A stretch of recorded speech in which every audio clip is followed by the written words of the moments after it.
Shalom Bapak Ibu Saudara semuanya. Saya percaya saudara semuanya ada dalam keadaan yang sangat baik. Saya percaya kemurahan Tuhan itu sangat nyata dalam kehidupan kita semuanya. Dan saya percaya akan tentang kemenangan Tuhan juga sudah berikan dalam kehidupan kita semuanya. Di kesempatan hari ini saya ingin menyampaikan hal yang sangat penting. Saya akan membagikan ulasan tentang surat 1 Timotius. Saya percaya hal ini bukan saja menambahkan pengetahuan kita tentang Alkitab, tapi apa yang saya bagikan ini akan memberkati kita semua. Apa yang saya bagikan ini akan mengokohkan iman kita semuanya, membuat iman kita segar, perkasa, dan dengan demikian kita akan tampil menjadi orang-orang yang lebih daripada. Mari ikuti video saya ini dari awal sampai akhir. Saya percaya saudara akan berkati. Oke, langsung saja. Saya memulainya dengan pendahuluan. 1 Timotius disebut sebagai surat-surat pastoral atau surat pengembangan. Sebenarnya bukan cuma Timotius atau bukan 1 Timotius saja. Ada 1 dan 2 Timotius, juga Titus merupakan surat pengembangan. Ada hal yang membedakan tiga surat di atas, yaitu surat 1 dan 2 Timotius, Titus, dengan surat Paulus yang lainnya. Yang pertama adalah surat-surat itu termasuk di antara surat-surat terakhir yang ditulis Paulus, yang mencerminkan jenis keprihatinan yang membebani sang rasul dalam akhir pelayanan. Jadi menurut pengamatan Rasul Paulus, ada beberapa hal yang mengganggu hatinya, dan ini jadi beban pelayanan. Karena itu Rasul Paulus secara khusus menasihati anak-anak dalam iman untuk mereka bisa langsung berperan aktif untuk membereskan segala sesuatu yang dianggap sebagai masalah. Yang berikutnya, surat-surat ini seolah-olah ditujukan bukan kepada jemaat, tapi kepada dua pemuda yang berfungsi dalam peran pastoral, yaitu Timotius dan Titus. Surat ini juga bersifat sangat pribadi, praktis, tapi menurut beberapa teolog surat ini konsistenis. Surat ini berkaitan dengan masalah gereja. Ada beberapa hal yang nanti saya sampaikan melalui video ini. Hal-hal apa saja yang dibahas oleh Rasul Paulus terkait dengan kehidupan gereja, terkait dengan ketertiban yang seharusnya ada di gereja. Yang berikutnya, surat-surat ini sekalipun kelihatannya hanya ditujukan kepada Timotius, tapi surat-surat ini tetap dibacakan di hadapan jemaat dan diperuntukkan untuk tujuan yang lebih luas. Yang terakhir, surat 1 Timotius bukanlah hanya buku pegangan pastoral saja. Ada banyak kepentingan umum di dalamnya. Kita akan tahu apa saja itu. Kita mulai dengan bab yang pertama, yaitu salam pembuka. Pasal 1 ayat 1 menyebutkan bahwa salam khas Paulus mencakup identifikasi penulis dan penerima, dikombinasikan dengan salam ritual yang kurang lebih sama. Kalau kita melihat tulisan-tulisan Rasul Paulus, itu jelas sekali disampaikan dari Paulus dan kemudian untuk Timotius misalnya, untuk Titus misalnya. Itu hal-hal yang mudah ditemukan dalam surat-surat tulisan Rasul Paulus. Yang kedua, Paulus mengidentifikasi dirinya sebagai Rasul Kristus Yesus. Di sini letak menariknya. Rasul Paulus menggunakan istilah Rasul dalam arti yang lebih terbatas. Ini merujuk kepada mereka, jadi bukan saja kepada Paulus, tapi kepada mereka yang secara pribadi telah ditugaskan oleh Kristus. Paulus menekankan panggilan kerasulannya atau panggilan apostoliknya adalah menurut kehendak Allah, bukan menurutnya sendiri. Pasal 1 ayat yang kedua, meski ayat ini ditujukan untuk jemaat, tetapi sangat diyakini Timotius sebagai penerima langsung. Sebagai anak rohani dari Rasul Paulus, tidak ada yang menyangka bahwa Timotius memiliki tempat yang khusus di hati Paulus. Hal ini menjadi sesuatu yang penting bagi ibu saudara semua, bahwa Timotius diakui oleh Rasul Paulus adalah anaknya yang sah di dalam iman. Hal inilah yang membuat beberapa teolog berkesimpulan bahwa Timotius ini memiliki tempat yang istimewa, memiliki tempat yang Mungkin bukan Rasul Paulus yang membuat Timotius bertobat, tetapi Rasul Paulus lah yang menapiskan Timotius. Rasul Paulus lah yang menapiskan Timotius untuk mulai melayani jemaatnya. Rasul Paulus sangat percaya kepada Timotius. Ya, karena Timotius mempunyai tempat yang istimewa di hati Paulus. Karena itu Rasul Paulus sangat percaya kepada Timotius.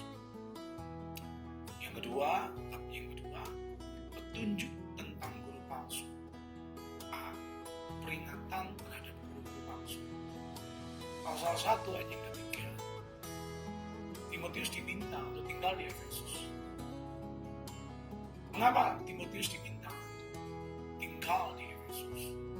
Karena Timotius diberi tugas untuk melumpuhkan orang-orang tertentu yang disebut Paulus sebagai guru palsu, yang berada dalam jemaat yang berusaha mengajarkan doktrin-doktrin palsu, yakni doktrin yang sama sekali berbeda dengan apa yang Paulus sudah ajarkan.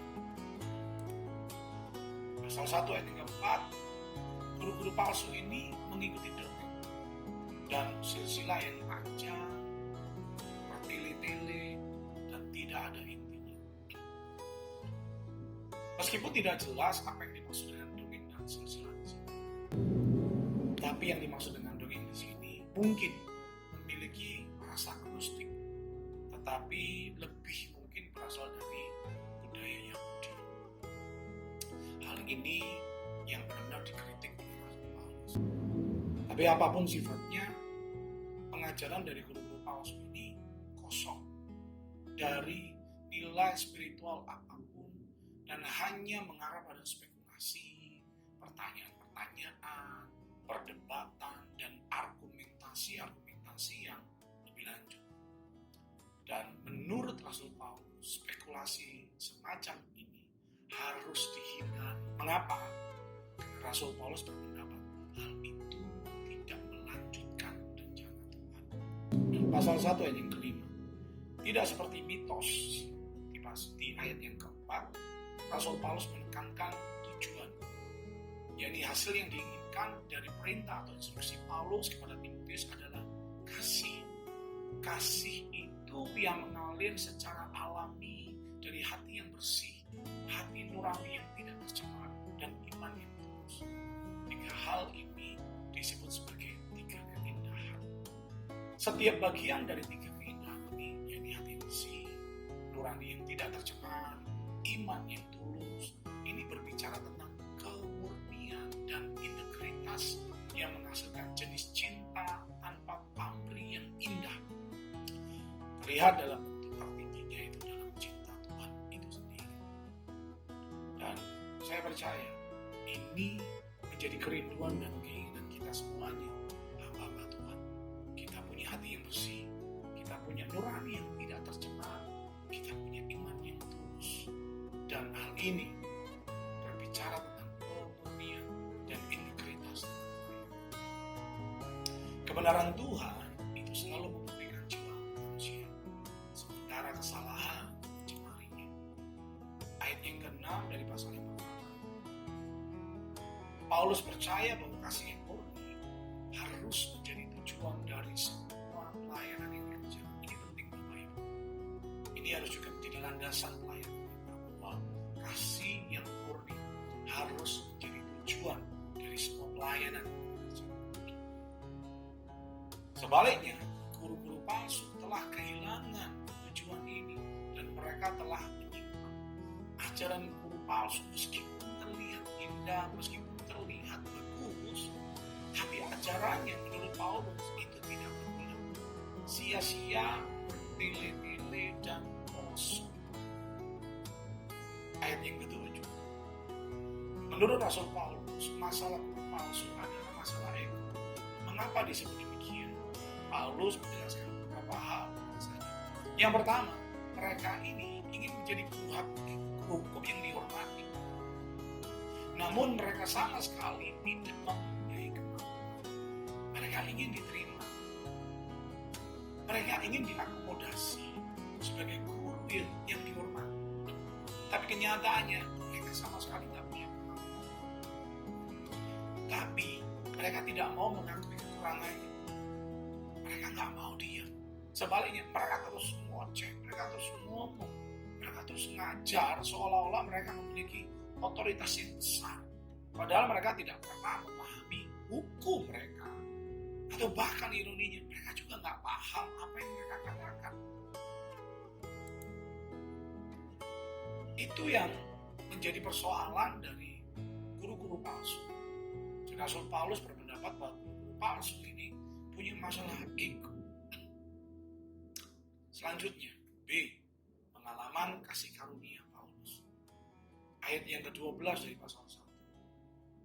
Ayat ini bagus sekali karena Rasul Paulus di ayat ini memulainya dengan rasa syukur. Rasa syukur Paulus ini berasal dari fakta bahwa Allah dalam kasih karunia itu telah memberikan Paulus semua kemampuan yang diperlukan. Dan Allah menganggap Rasul Paulus menjadi pribadi yang dapat dipercaya. Dan selanjutnya Allah menempatkan Rasul Paulus ke tempat pelayanan yang istimewa. Jadi ayat 12 ini berisi ucapan syukur Rasul Paulus. Mengapa Rasul Paulus mengucap syukur? Ya, karena dia merasa bahwa kemampuan yang dia punya, kemampuan yang dia miliki, itu Tuhan yang beri, bukan berasal dari dia. Lebih lanjut, Rasul Paulus merasa bahwa Tuhan mempercayai dia dan menempatkan Rasul Paulus pada posisi pelayanan yang istimewa. Ayat 13. Alasan mengapa hal ini membuat Rasul Paulus bersyukur, Rasul Paulus lebih lagi menambahkan, karena dia tahu betul dari mana dia memulai pelayanan.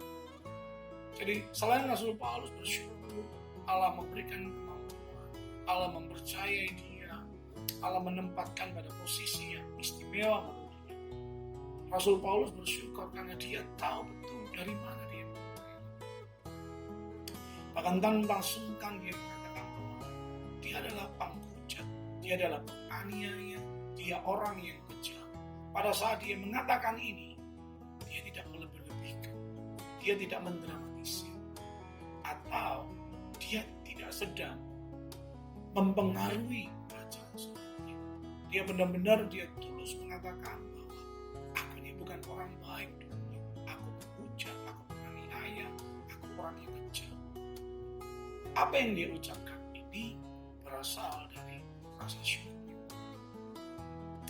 Ayat yang ke-14, Rasul Paulus menerima belas kasihan Tuhan, bukan murkanya. Padahal dia penganiaya, padahal dia orang yang jahat, dia orang yang kejam. Tapi menurut pandangan Rasul Paulus, dia tidak mengalami murka. Justru sebaliknya, dia menikmati belas kasihan. Kasih karunia Allah jauh dosa berat Paulus. Segala sesuatu yang kurang dari Paulus, kasih karunia Allah telah sediakan, bahkan lebih dari cukup. Bahasa aslinya, kasih karunia ini berlimpah. Ayat yang ke-15. Kesaksian Paulus ini bertujuan tentang inkarnasi Kristus. Yesus datang bukan hanya untuk memberikan contoh atau untuk menunjukkan bahwa dia peduli, tapi dia datang untuk menyelamatkan para pendosa dari kemelaratan rohani mereka. Dan Paulus berkata bahwa dia adalah yang terburuk dari semua. Di akhir ayat 40, ayat yang ke-15, Paulus menegaskan bahwa semua ini adalah kebenaran yang sepenuhnya dapat dipercaya dan layak diterima semua. Ayat yang ke-16. Tujuan pelayanan yaitu untuk mendemonstrasikan rencana Allah untuk menyelamatkan orang berdosa. Dan Paulus memberi kesaksian bahwa Paulus sendiri juga diselamatkan. Sebagai orang yang paling berdosa, Paulus memberi dirinya sebagai contoh yang paling ekstrim.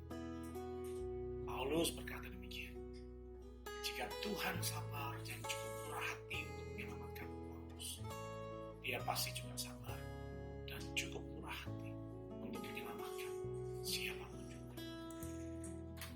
ayat yang ke-17. Perenungan tentang kasih karunia Allah ini mendorong Paulus ke dalam persekutuan. Perenungan tentang kasih karunia Allah ini membuat Paulus masuk ke dalam momen pengakuman dan pengakuan. Dia dipenuhi rasa kagum, dia dipenuhi hati yang ingin memuja kepada Allah. Kenapa? Karena dia merasa dia mengalami kasih karunia Allah ini. Ayat yang ke-17, kata Raja Abadi atau Raja segala zaman menekankan kedaulatan Allah atas semua pasangan surut sejarah manusia.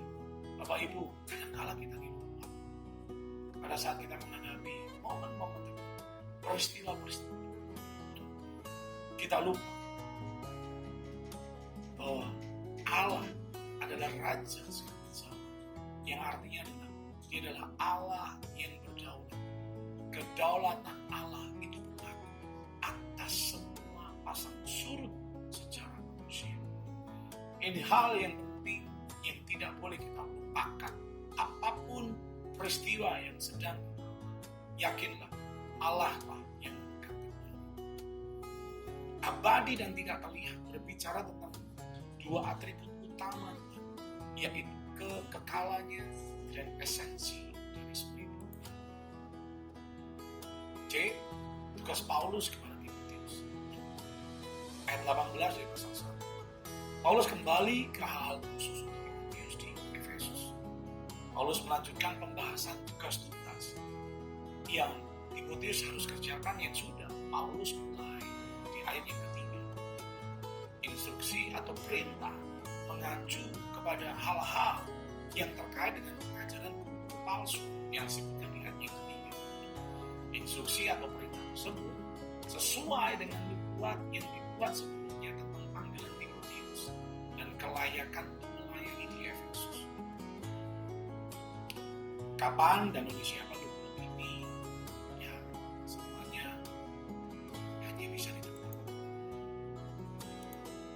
Nubuatan memperkuat keyakinan Paulus bahwa Timotius adalah seorang prajurit yang cocok, seorang prajurit yang tepat untuk memimpin pertempuran melawan kesalahan di gereja Efesus. Jadi Paulus kembali mengkonfirmasi kepada Timotius bahwa ada nubuatan terkait dengan Timotius dan pelayan. Dan nubuatan ini memperkuat keyakinan Paulus bahwa Timotius adalah pribadi yang tepat. Timotius adalah prajurit yang tepat untuk memimpin pertempuran melawan kesalahan di gereja Efesus. Dan nasihat Paulus jelas sekali. Timotius harus mengingat nubuat-nubuat ini dan diilhami oleh dalam pelayanan dan perjuangan. Ayat 19. Perlengkapan peperangan rohani. Di sini Rasul Paulus menyebutkan dua hal. Kalau saudara membaca pembahasan perlengkapan peperangan rohani dalam Efesus pasal 6 ayat 10 dan 17, di sana dijelaskan lebih banyak lagi. Tapi di ayat 19 ini, 1 Timotius 1 ayat 19 ini, Rasul Paulus menyebutkan perlengkapan peperangan rohani. Tapi di sini menyebutkan dua hal saja, yaitu iman dan hati nurani yang baik. Jadi di dalam pelayanan, menurut pandangan Paulus, dua hal ini tidak boleh hilang.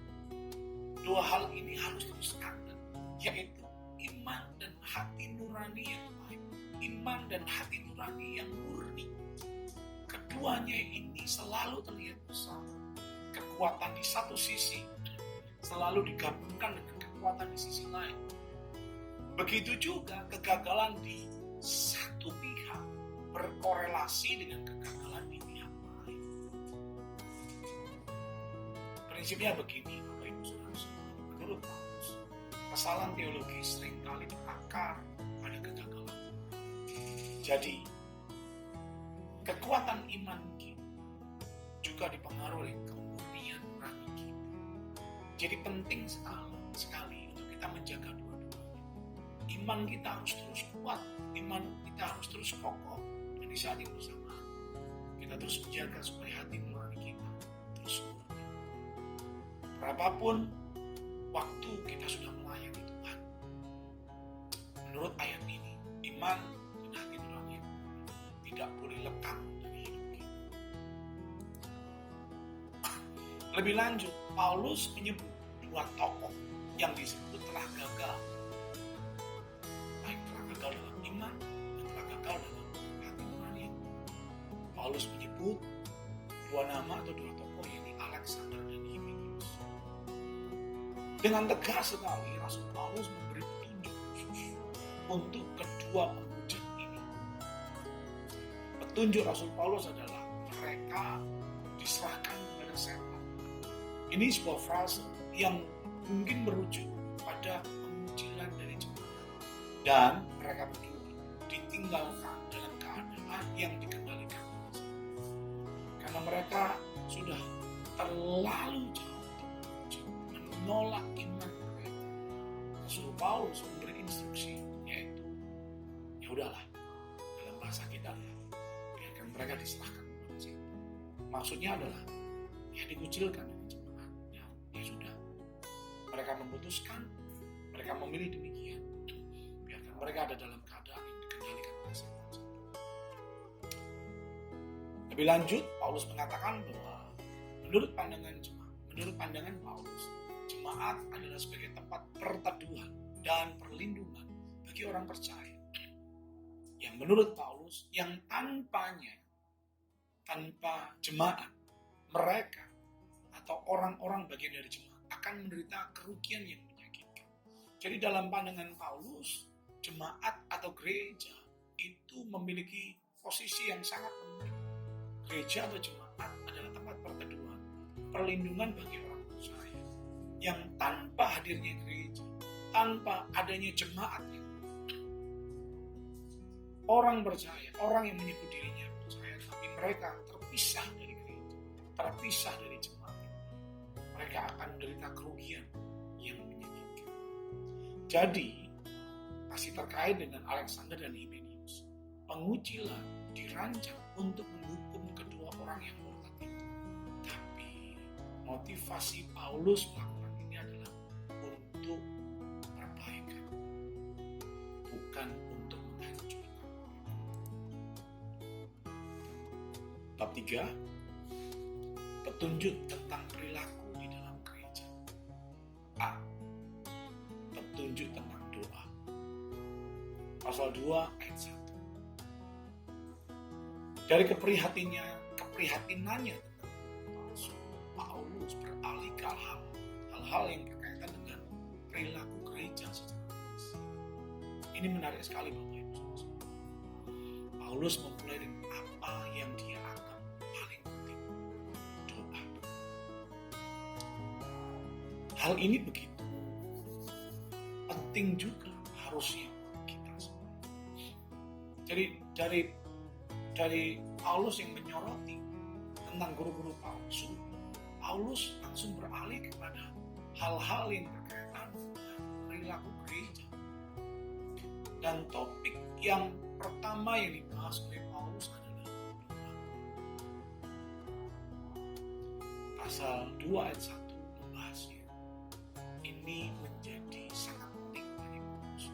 Dan doa saya, ini juga menjadi sangat penting buat kita pelayan Tuhan dan gereja di mana kita melayani itu.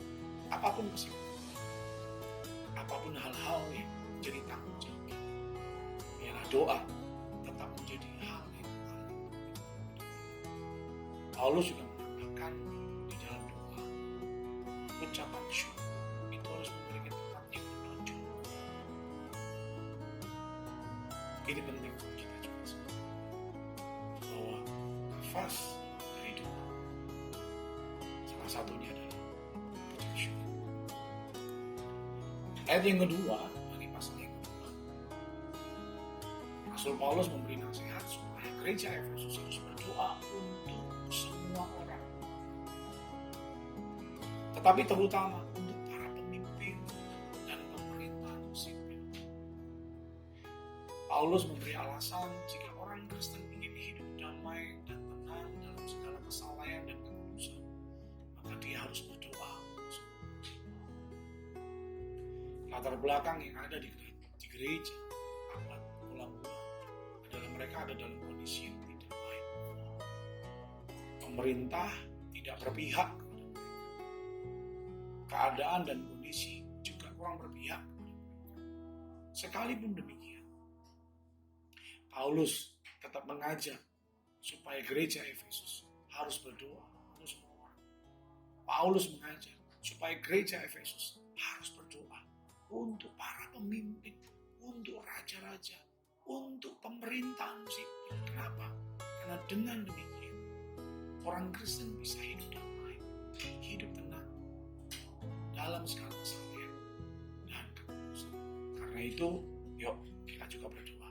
Kita berdoa bagi pemerintahan yang ada. Kita berdoa untuk presiden, wakil presiden, seluruh kabinet yang ada, lembaga tinggi, lembaga tertinggi negara. Kita berdoa terus untuk mereka. Dengan demikian, kita akan bisa hidup dalam damai, tenang, dalam kesalehan dan kekudusan. Pasal yang kedua ayat yang ketiga. Seperti di zaman modern, beberapa orang di gereja Yesus itu mempertanyakan tentang keabsahan doa dan keselamatan semua. Jadi Paulus memberi argumentasi. Paulus membela instruksinya ini dengan menunjukkan bahwa doa seperti itu adalah baik dan menyenangkan Allah terus lagi. Lebih lanjut, petunjuk tentang pria dan wanita. Secara pribadi, apa yang diulas Rasul Paulus tentang petunjuk tentang pria dan wanita itu sangat membekas ya, sangat memberkati. Ini luar biasa. Paulus begitu sangat terperinci terkait hal ini. Ayat yang ke-8, tidak dilakukan lagi. Paulus ingin semua orang Kristen memanjatkan doa lagi-lagi untuk kebangunan rohani yang meluas di antara penduduk. Namun dalam pertemuan umum Paulus menetapkan bahwa laki-laki di mana-mana harus memimpin doa di dalam jemaat. Paulus menjelaskan detail laki-laki harus memimpin doa dengan menadahkan tangan yang suci. Saya kasih Bapak Ibu Saudara sekalian, doa dengan menadahkan tangan merupakan hal-hal yang lumrah yang dipraktekkan dalam berjanji. Saudara bisa melihatnya di Raja-Raja Pasal 5 ayat 22, 2 Tawarik 6 ayat 13, Esra 9 ayat 5, Mazmur 28 ayat 2, Mazmur 191 ayat 2. Jadi kebiasaan orang-orang di dalam perjanjian mereka itu berdoa dengan menadahkan. Tapi nasihat Rasul Paulus bukan hanya berhenti berdoa dan menadahkan, tapi Rasul Paulus melengkapinya dengan menadahkan tangan yang suci. Nah, tangan yang suci ini menandakan ada kebersihan internal di pihak para pemimpin doa ini. Ada kebersihan internal dalam kehidupan pemimpin doa ini, pemimpin spiritual ini. Ini artinya orang tersebut memiliki hubungan yang baik, baik memiliki hubungan yang baik dengan Tuhan, keluarganya, dan orang-orang yang lain. Orang ini tidak dipenuhi dengan konflik. Orang ini tidak dikuasai oleh ledakan amarah. Orang ini tidak dikuasai oleh perselisihan. Ada kebersihan di hatinya. Ada kebersihan secara internal di pihak pemimpin. Saya berdoa buat kita semua, para pelayan Tuhan, apapun yang Tuhan percayakan dalam hidup kita, kebersihan internal harus kita pastikan terus ada dalam hidup kita. Lebih lanjut, ayat yang ke-9, selanjutnya Paulus menasihati wanita-wanita di dalam jemaat. Ini menarik sekali Bapak Ibu, khususnya untuk kita gereja modern. Paulus membahas tentang perhiasan mereka. Ya, kita tahu wanita ini ya sangat dekat dengan keindahan. Ada hal-hal yang mereka pakai untuk supaya mereka terlihat jauh lebih indah, jauh lebih cantik. Terkait perhiasan, Rasul Paulus itu menekankan, perhiasanmu itu yang ada di dalam, bukan yang tampak di luar. Paulus memberi nasihat bahwa mereka harus berpakaian sederhana dan menunjukkan. Seperti apa sederhana dan menunjukkan? Menurut teks aslinya, istilah-istilah sederhana dan berpakaian dengan sopan ini adalah menekankan hal-hal yang meniadakan orang berpikir tentang seksual. Jadi apa yang dimaksud dengan berpakaian sederhana? Apa yang dimaksud dengan berpakaian dengan sopan? Maksud dari pakaian sederhana, maksud berpakaian dengan sopan adalah pakaian kita tidak membuat orang berpikir tentang hal-hal yang berkaitan dengan seksual. Itu. Jadi sederhana tidak terkait dengan apa warnanya, berapa harganya. Tapi sederhana itu terkait dengan apakah dengan menggunakan baju ini, memakai baju ini, orang yang melihatnya itu berpikir tentang hal-hal yang berkaitan dengan seksual. Di ayat yang ke-9 menjelaskan hal ini. Bagi saya, ini penting untuk kita pelajari. Dengan berbagai macam perkembangan model pakaian, perkembangan fashion. Saya dan saudara harus hati-hati. Kita harus terus berpakaian sederhana dan berpakaian sopan. Lebih lanjut, berpakaian sederhana dan berpakaian dengan sopan itu menunjukkan orang tersebut itu bijaksana, orang tersebut sederhana, orang tersebut layak dan bebas dari dosa. Jadi berpakaian sederhana itu juga berkaitan atau bisa mencerminkan orang tersebut berpakaian dengan layak, berpakaian atau menunjukkan orang ini bijaksana dan bebas dari dosa. Pakaian yang ada tidak memamerkan, tidak bertujuan untuk menunjukkan posisi atau status sosial. Itu maksud dari sederhana dan berpakaian sopan. Lebih lanjut, spesifikasi yang disebut Paulus terkait dengan rambut kepang atau emas atau mutiara atau pakaian itu, sebenarnya hal itu tidak salah apabila dikaitkan dengan diri kita sendiri. Tetapi menjadi tidak pantas ketika ada orang-orang memamerkan hal itu, dan supaya hal itu dinilai oleh orang-orang lain bahwa orang ini punya status tertentu, orang ini punya posisi tertentu.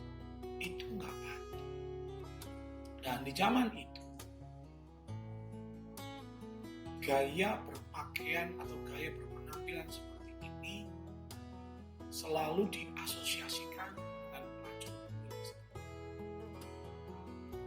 Kesimpulan dari Rasul Paulus adalah kita gereja, kita orang Kristen harus berhati-hati agar tidak membiarkan budaya agama, budaya fasik, budaya orang-orang yang tidak mengatur gaya pakaian kita, mengatur gaya penampilan kita, mengatur gaya hidup kita. Ini sesuatu yang menarik. Ayat yang disebut, alih-alih menekankan kecantikan, maksudnya kecantikan yang menurut standar dunia, wanita Kristen harus menunjukkan nilai hidup yang berbeda. Mereka harus menghiasi diri mereka dengan perbuatan baik dan harus bergantung pada pelayanan setia mereka dalam Kristus. Jadi menurut Rasul Paulus, kecantikan itu bukan menghiasi dengan hal-hal menurut standar dunia. Saya tidak bermaksud bahwa hal itu dosa, bukan. Tapi Rasul Paulus lewat firman Tuhan ini bernasihat kepada kita. Kecantikan itu tidak dengan menghiasi diri dengan hal-hal yang menurut standar dunia. Rasul Paulus menasihati yang seperti ini adalah mereka harus menghiasi diri mereka dengan perbuatan baik, dan mereka harus terus bergantung pada kesetiaan pelayanan mereka. Ini bukan sebuah tindakan bagi perempuan untuk membuat diri mereka tidak benar, tapi ini adalah nasihat untuk kita menolak hidup sesuai dengan tolak ukur dunia, untuk mengukur keindahan dan mulai mengadopsi sistem tersebut. Seorang wanita Kristen seharusnya akan menjadi wanita yang menyembah Tuhan. Ini kata kunci yang sangat penting buat para wanita Kristen. Seorang wanita Kristen harus harapkan menjadi wanita yang menyembah Tuhan. Ayat 11 dan 12 dari pasal ini. Perilaku saleh seorang wanita adalah keindahan yang tidak pudar, dari roh yang lemah lembut dan tentram, dan hal itu sangat berharga. Jadi keindahan atau kecantikan itu dari perilaku saleh yang adalah manifestasi dari roh yang lemah lembut dan tentram. Para wanita dalam jemaat harus menerima instruksi atau pengajaran dari pemimpin pria dengan ketenangan dan ketundukan. Mereka seharusnya tidak berusaha membalikkan keadaan dengan menuntut jabatan guru dalam jemaat atau dengan berebut otoritas dari laki-laki. C. Petunjuk tentang penatua dan diakan. Jemaat harus memberikan rasa hormat kepada pemimpin. Ini penting. Jemaat harus memberikan rasa hormat kepada pemimpin. Hal yang Paulus jelaskan. Kalau ada orang-orang bercita-cita, berkerinduan menjadi pemimpin, itu adalah cita-cita yang baik. Itu adalah sah. Karena menurut Rasul Paulus, pemimpin jemaat adalah seseorang dengan tugas yang mulia. Ayat yang kedua dari pasal ketiga, seorang pengawas atau pendiri jemaat dituntut lebih dari sekedar kesediaannya.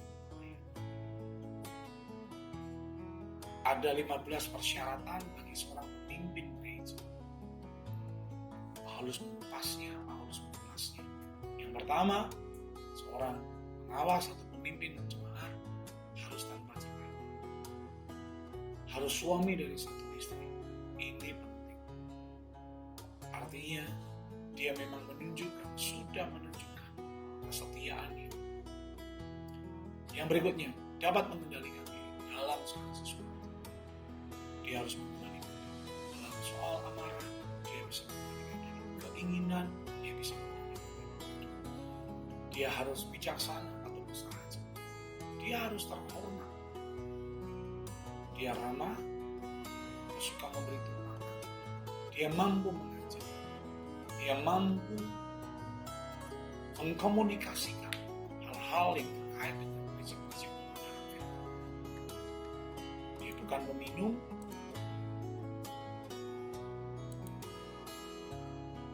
dia bukan pemarah, dia suka menghadirkan damai, dia bukan hamba.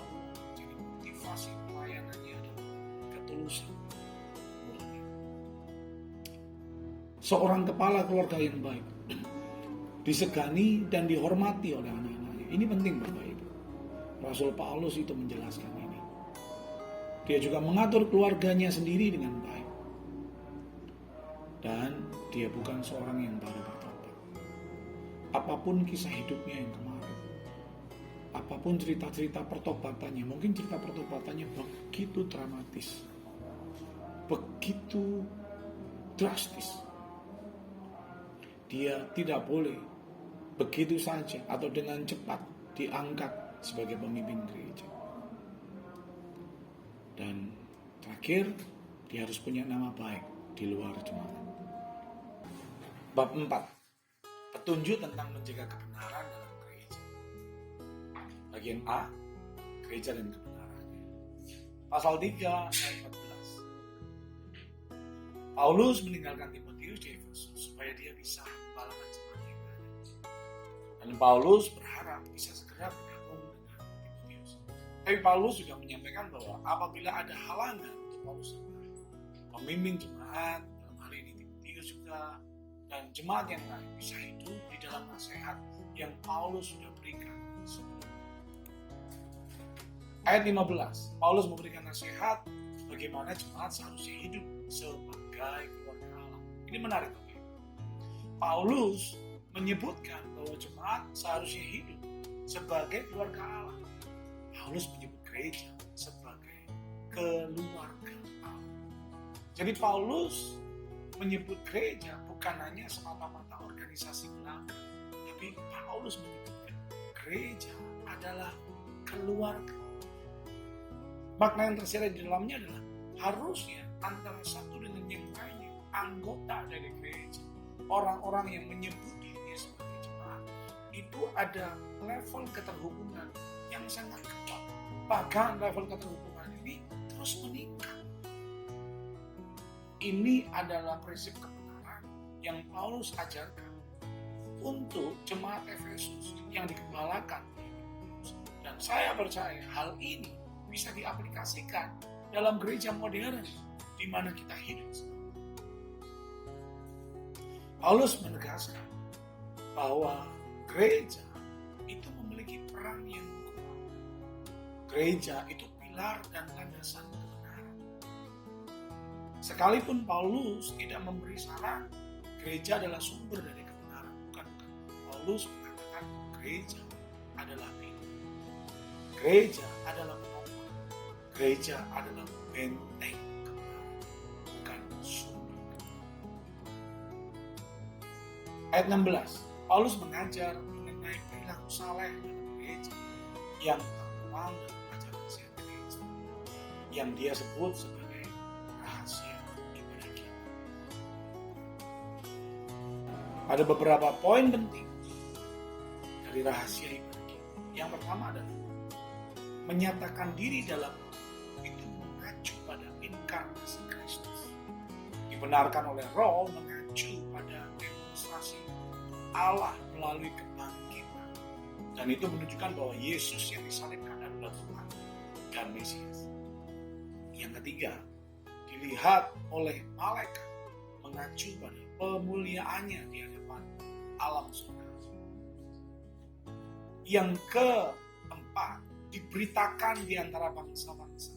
Yang kelima, dipercaya di dunia mengacu pada pemenuhan progresif dari rencana penebusan Allah melalui sarana yang telah ditentukannya. Yang terakhir, diangkat dalam kemuliaan mengacu pada peristiwa kenaikan Yesus. Bagian B, ramalan kemuliaan. Ayat yang pertama dari pasal yang keempat. Sebagai gudang dan penjaga kebenaran, gereja harus mewaspadai strategi musuh. Paulus memberi sebuah penjelasan, memberi gambaran.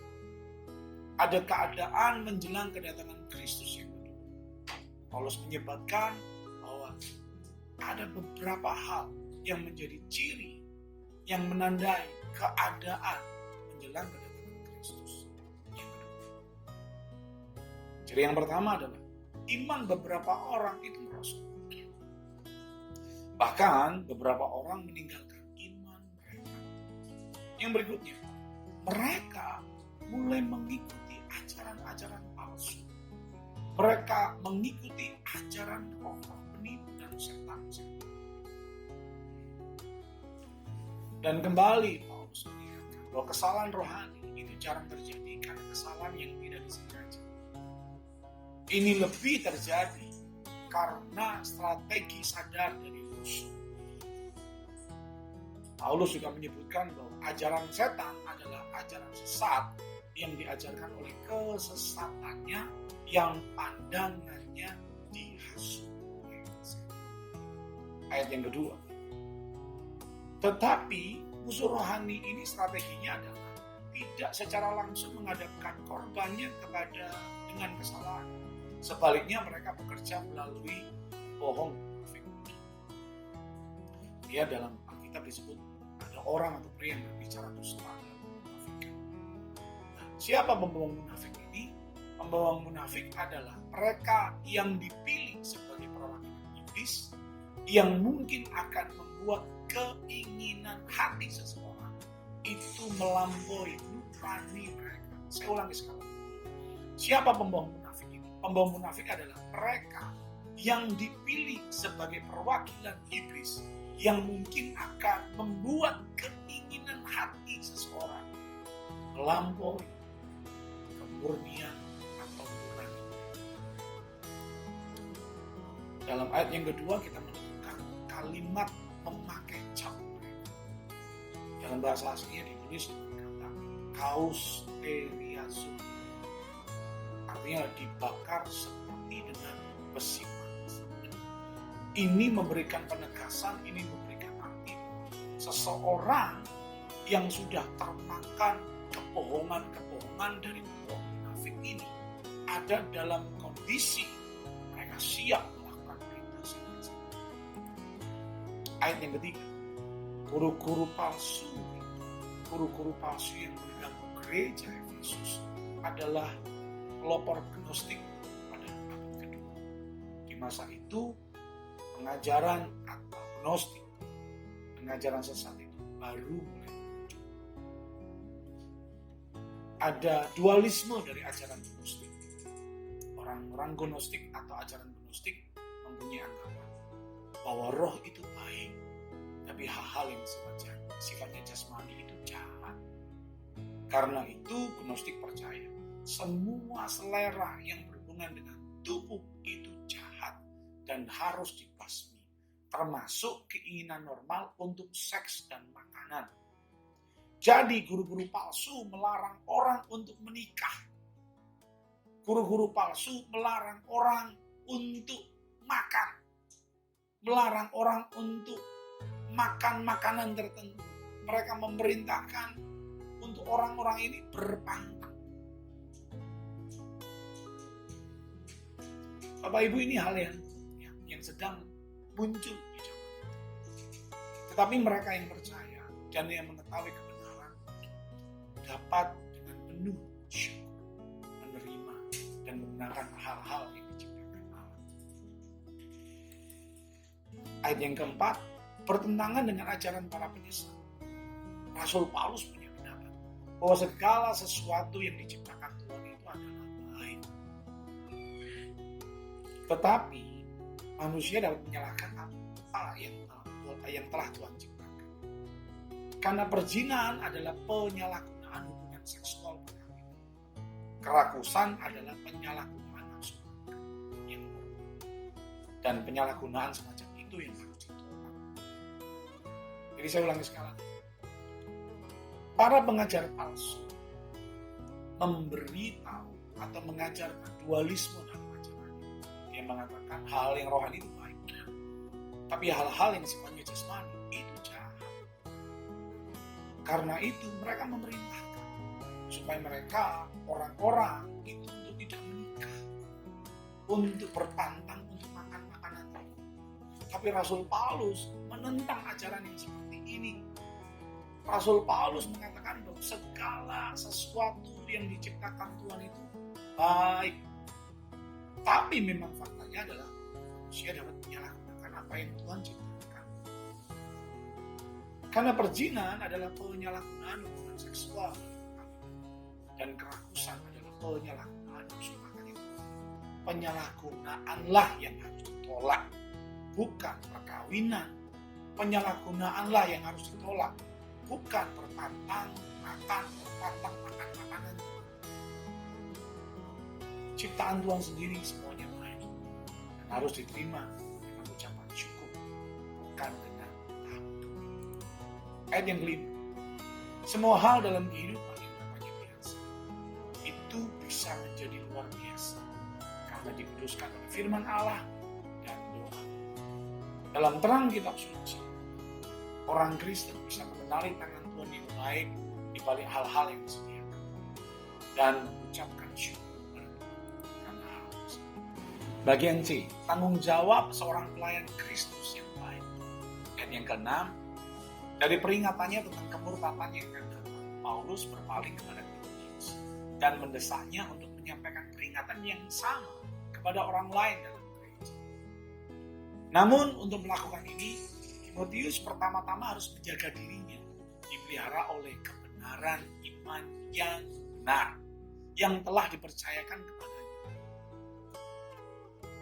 Paulus juga memberi nasihat, Timotius pertama-tama juga harus menjaga dirinya untuk dipelihara oleh kebenaran dari ajaran baik yang telah dia ikuti selama ini dari Rasul Paulus. Yang berikutnya, karena Timotius mengajarkan kebenaran kepada orang lain, maka dipastikan dia tidak ada hubungannya dengan mitos yang diajarkan oleh guru palsu. Ayat yang ketujuh, Paulus memperkenalkan gambaran atletik dalam menggunakan kata-kata melatih diri.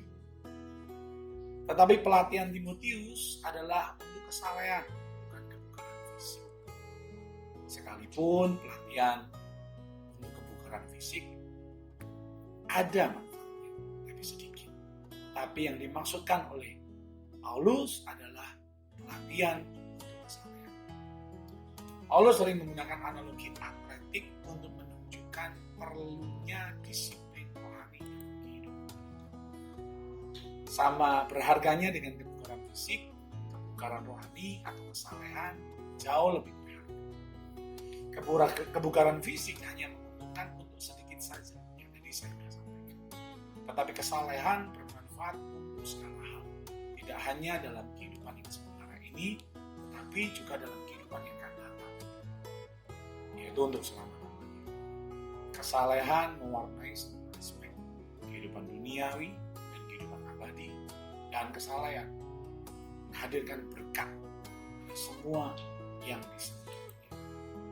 Ayat 10 dari pasal yang ke-6. Untuk mengembangkan kesalehan, Rasul Paulus bekerja dan terus berjuang.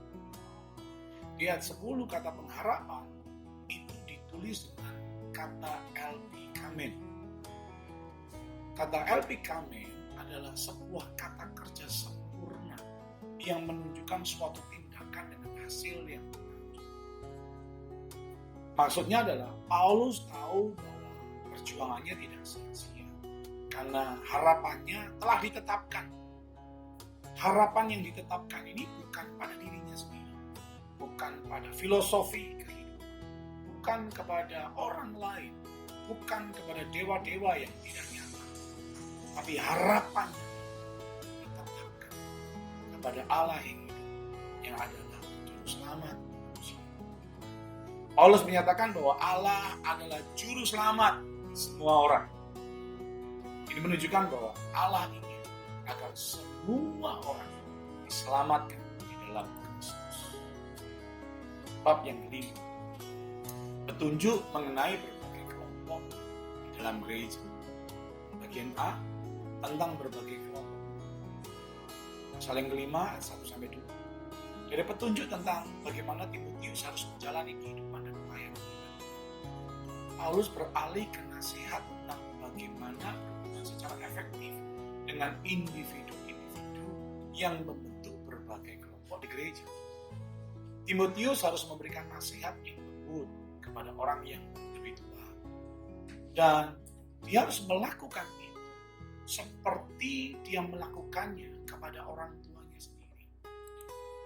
Kemudian Timotius harus memberi nasihat kepada para remaja putra atau remaja laki-laki seperti kepada saudaranya laki-laki. Wanita yang lebih tua harus diberikan penghormatan seperti yang dia sudah lakukan kepada ibunya sendiri. Wanita yang lebih muda juga harus diperlakukan dengan hormat, dengan kemurnian yang seperti yang Timotius berikan kepada saudara perempuannya sendiri. Kalau Timotius melakukan hal ini, memberi nasihat yang lembut kepada orang atau jemaat yang lebih tua, menghormati atau memberi penghormatan yang lebih lagi kepada wanita yang lebih tua, seperti kepada ibunya sendiri, memberi nasihat kepada para remaja laki-laki, seperti kepada saudaranya laki-laki, dan kepada wanita yang lebih muda, diperlakukan dengan hormat, dengan kemuliaan. Kalau hal-hal ini Timotius lakukan, Paulus memberi jaminan bahwa pelayan Tuhan yang muda ini pasti terhindar dari segala celaan. Bagian B tentang para janda. Selanjutnya Paulus memberi petunjuk tentang bagaimana Timotius harus berurusan dengan para janda di dalam jemaat. Kalau saudara melihat sepanjang perjanjian lama dan perjanjian baru, para janda bersama dengan orang asing dan penyanyi dipandang sebagai objek khusus dari belas kasihan Allah. Oleh karena itu, Paulus sangat ingin dalam perikop ini untuk mengidentifikasi mereka yang tidak benar-benar membutuhkan bantuan dan memberikan kepada mereka yang sungguh-sungguh. Timotius diinstruksikan untuk memberikan pengakuan yang pantas atau memberi penghormatan yang baik kepada mereka yang benar-benar janda, yaitu para janda yang benar-benar. Tetapi janda yang memiliki anak, janda yang memiliki cucu, harus menjadi tanggung jawab keluarga mereka. Mengapa? Ada beberapa alasan. Yang pertama, demikianlah prinsip ekonomi Tuhan. Jadi, janda yang punya cucu harus menjadi tanggung jawab anak atau cucu mereka. Karena inilah prinsip ekonomi. Yang kedua alasannya adalah hal ini merupakan wujud dari mereka untuk mempraktekkan iman. Yang ketiga, dengan melakukan prinsip ini, anggota keluarga seperti membayar utang dalam kutip kepada orang tua atau leluhur. Yang terakhir, hubungan timbal balik seperti ini menyenangkan hati Tuhan. Dan Tuhan akan memberikan kesejahteraan seperti ini. Ayat yang kelima, janda yang benar-benar membutuhkan adalah mereka yang ditinggalkan sendirian, tidak punya tempat untuk mencari pertolongan selain kepada Tuhan dan umatnya. Janda yang salah seperti ini mendedikasikan hidupnya untuk melayani Tuhan. Dan orang-orang yang seperti ini patut untuk dihormati dan patut dipandang layak untuk mendapat dukungan gereja. Ayat yang ke-6, yang tidak boleh dimasukkan dalam daftar janda adalah mereka yang menggunakan masa janda mereka hanya untuk mencari kesenangan hawa nafsu mereka. Mereka hanya ingin hidup dalam kesenangan.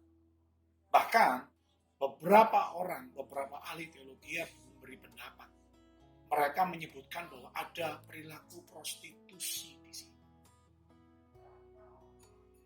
Karena itu Paulus melanjutkan nasihatnya. Paulus menyatakan bahwa kehidupan yang diabdikan untuk kesenangan hawa nafsu adalah sangat kontras dengan kehidupan salah yang dijelaskan dalam 1 Timotius pasal 5.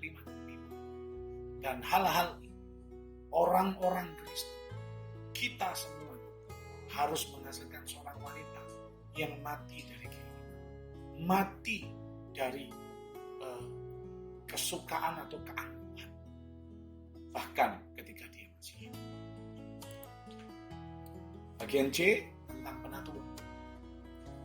Ayat yang ke-17, para penatua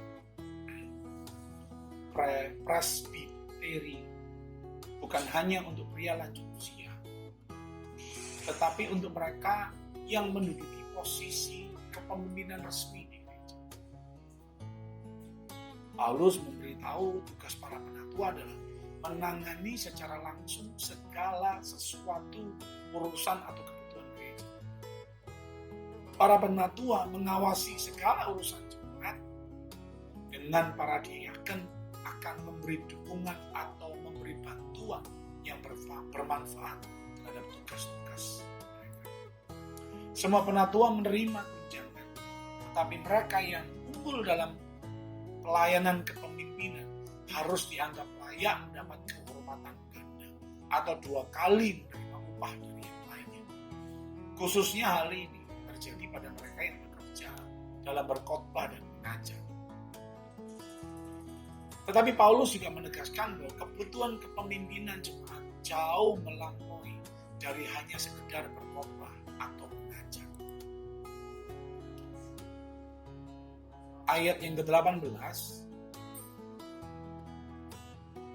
untuk mendukung para penatua, maksudnya adalah orang-orang ini atau para penatua ini didukung atau dibayar 2 kali.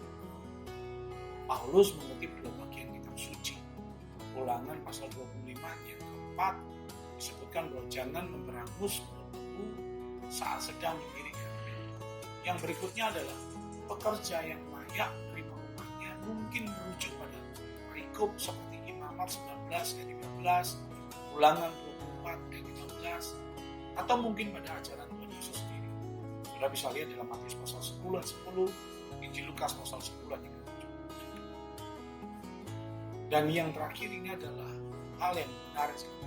Meskipun Paulus berhak untuk tidak menerima dukungan dari jemaat, tapi dia dengan jelas percaya dan berulang kali mengajarkan bahwa jemaat tidak memiliki hak untuk tidak memberikan dukungannya.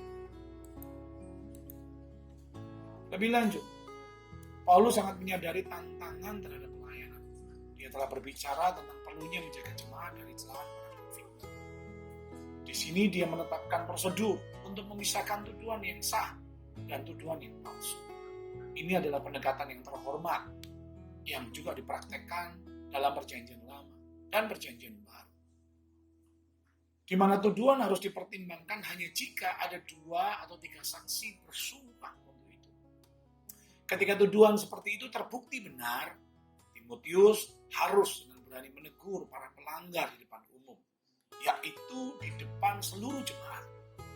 Dengan cara ini, anggota jemaat yang lainnya itu dapat mengambil peringatan, memiliki rasa takut, yaitu takut akan disiplin Tuhan.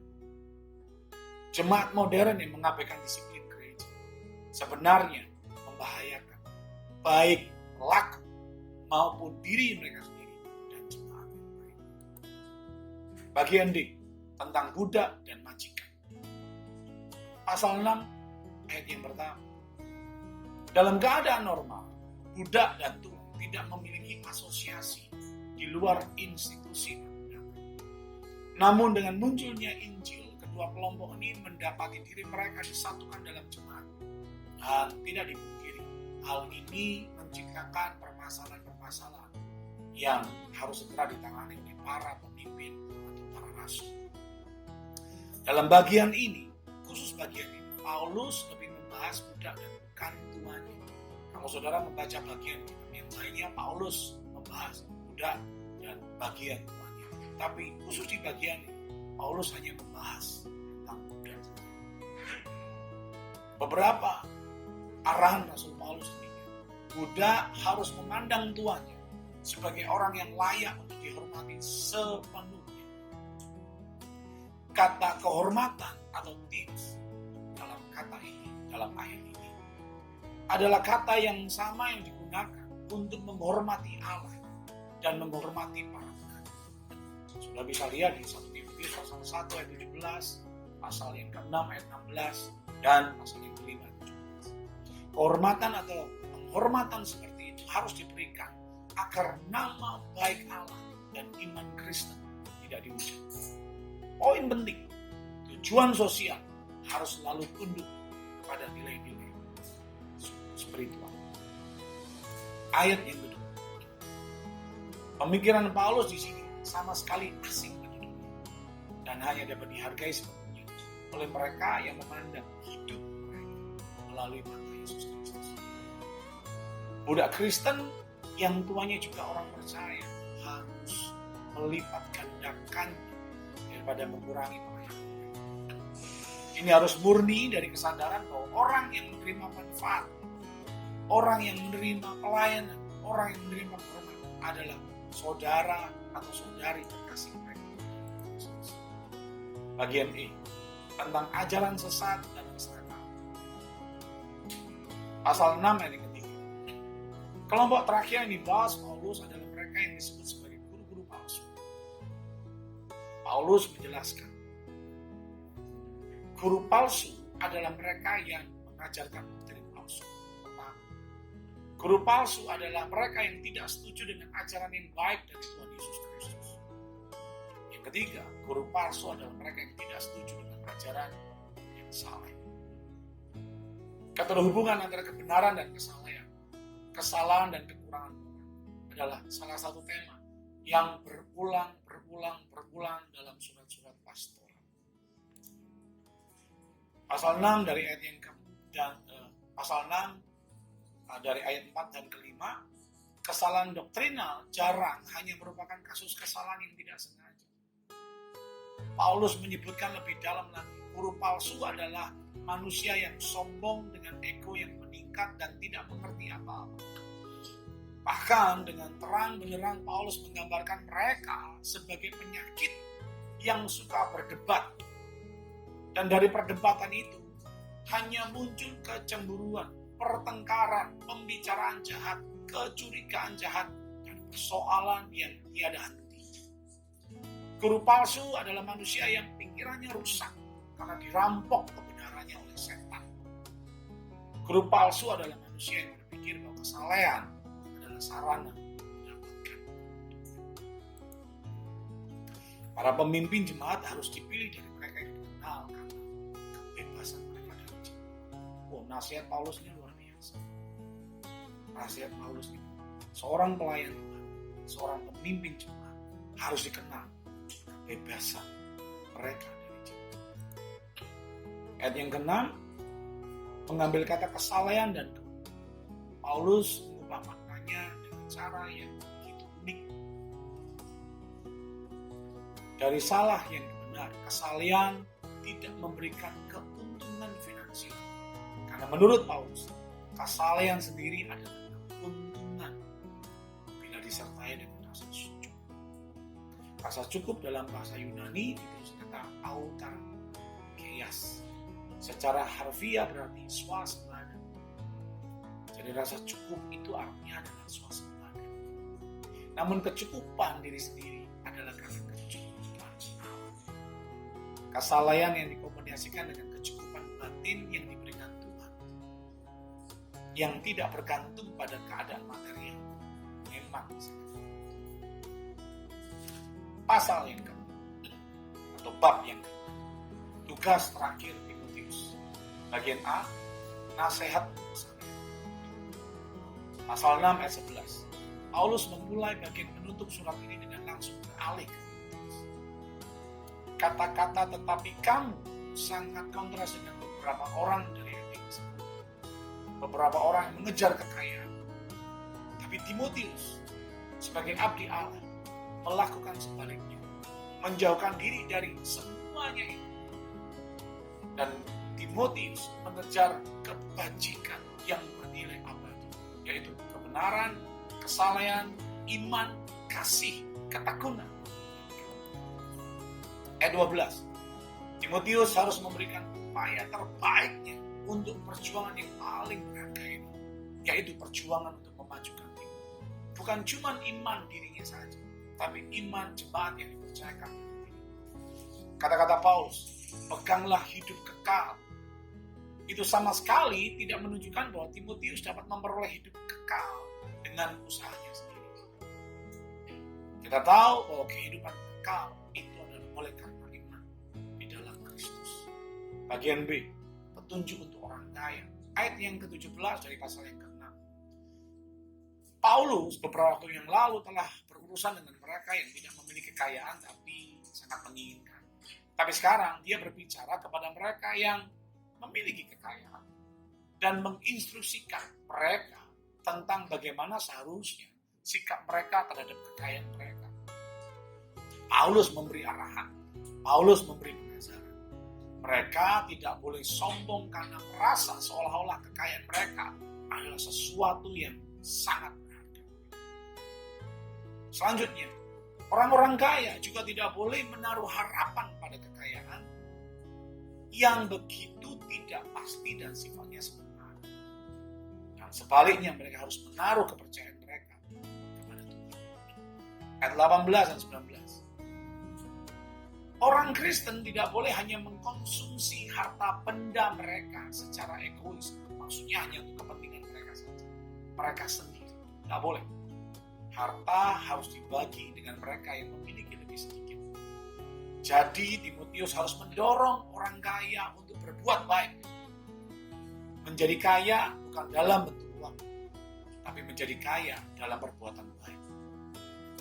Orang kaya harus melakukan segala upaya untuk bermurah hati dan mau berbagi dari apa yang mereka miliki.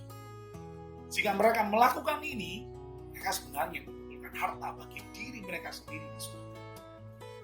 Harta abadi seperti itu menjadi dasar yang kokoh untuk masa depan mereka. Orang Kristen yang kaya harus menginvestasikan kekayaan mereka untuk kekal. Bagian C, nasihat tetap setia. Ayat 20 sampai 21 dari pasal yang ke-6. Terakhir, Paulus menasihati Timotius untuk menjaga titipan atau kepercayaan yang telah Paulus berikan kepada. Hal ini terkait dengan kebenaran dari gereja yang dalam beberapa cara sudah coba diserang di Efesus. Paulus terharu dengan Timotius yang secara total menyerahkan dirinya sepenuhnya kepada kebenaran dan menolak kesalahan yang halus.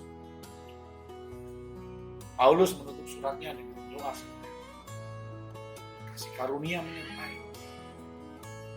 Dan ternyata kata kamu di sini itu sifatnya jamak.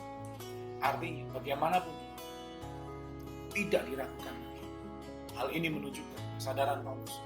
Surat ini akan dibacakan dan juga harus dibacakan secara luas di gereja-gereja, termasuk di gereja modern di mana kita hidup. Saya percaya apa yang saya sampaikan, penjelasan terkait dengan surat 1 Timotius ini akan memberkati saudara. Bukan hanya sekedar menambah wawasan saudara, tapi hal-hal yang mungkin kita belum tahu, selain ditambahkan, itu juga dimeteraikan dalam kehidupan kita. Dengan demikian, iman kita bertambah, iman kita bertambah, dan dalam keseharian kita akan mengalami kemenangan. Demikian apa yang saya sampaikan kepada saudara, dan hal ini pasti menjadi berkat untuk saudara semua. Tuhan Yesus memberkati saudara semua. Pro Kristo.